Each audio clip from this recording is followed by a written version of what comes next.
Yeah, morning, Neeraj. Good to be here. Good to be here for the first time. So financials, very big sector. A lot of things are happening, but honestly, there is very little happening in the sector. So there's, the RBI keeps coming out with some circulars.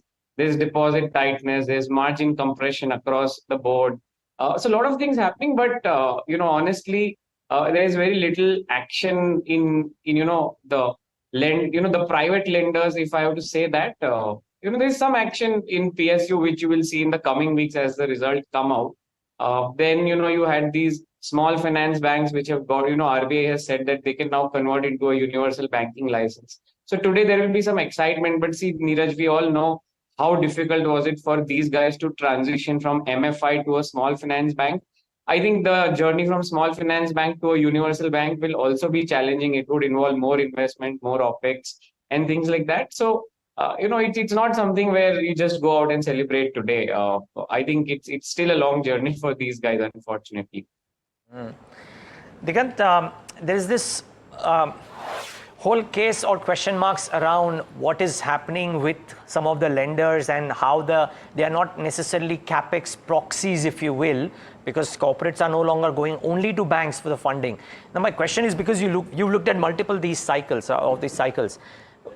the last 4 years now, we've had PSU lenders outperform the private lenders, and that scene doesn't seem to be changing if you look at the price action currently. What's your sense about what happens over the next 12 to 24 months?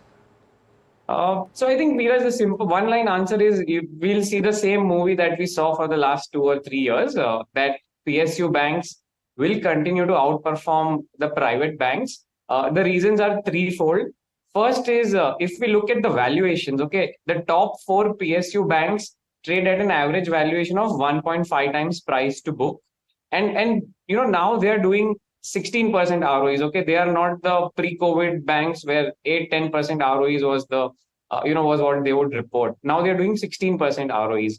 Whereas if you look at the top four private banks, they are trading at 2.5 times price to book. So there's a good, 50-60% kind of a catch up. I don't think that the whole catch up will happen, but some part of the valuation gap will get exhausted because, see, in the PSU space, you will see that 12 to 15% growth will start once elections are over, the capex cycle starts, the lending to corporate sector starts. That is where the private sector banks are not very strong. Private sector banks have been very strong in retail lending, but RBI has really punctured that rally, and you will see more and more circulars and actions being coming out of the RBI stable in the coming days. And the last point, Neeraj, is a technical one that in PSU banks, the FIIs can only own up to 20% today. There's an easy chance that in the next term, the government may increase that FII holding limit to 35%. If that happens, there will be a technical buying which will come. Whereas in terms of private sector banks, they're already very, very overowned. So whatever bad things happen in the US, we are all worried about what happens to the US markets, US debt, US economy. I think that has a direct bearing on private banks because FIIs already overown all these private banks. So we have seen that the setup is quite against the large private sector banks. The setup is clearly in favor of PSU banks. So I think in large banks we should focus more on PSU banks. In terms of in other lenders there are specific opportunities. We can talk about that in the coming questions.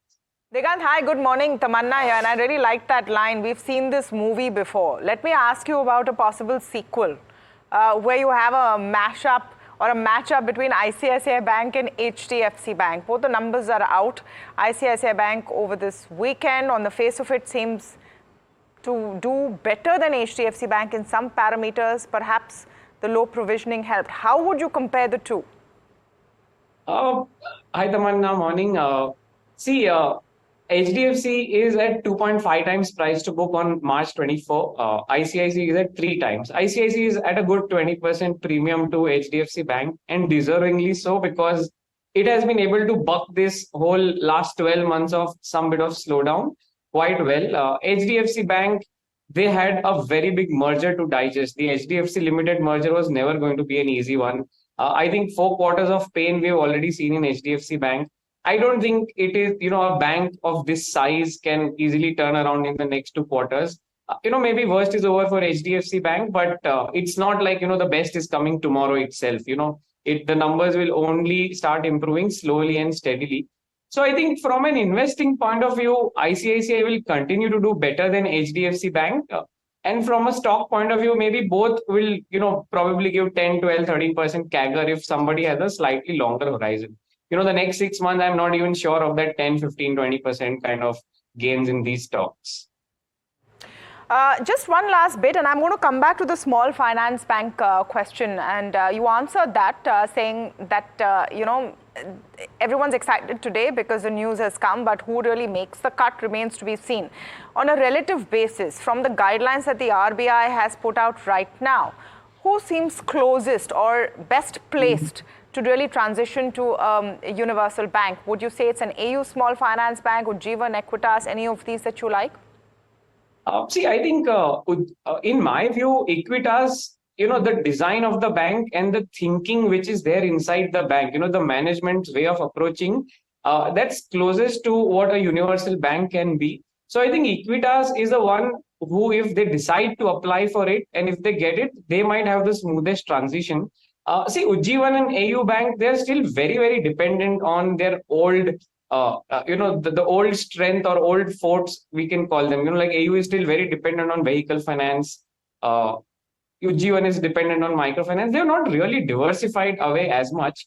But yeah, if you ask me, number one, Equitas, number two, AU Small Finance Bank. These two I will rate as the best probabilities of transitioning eventually to a universal bank.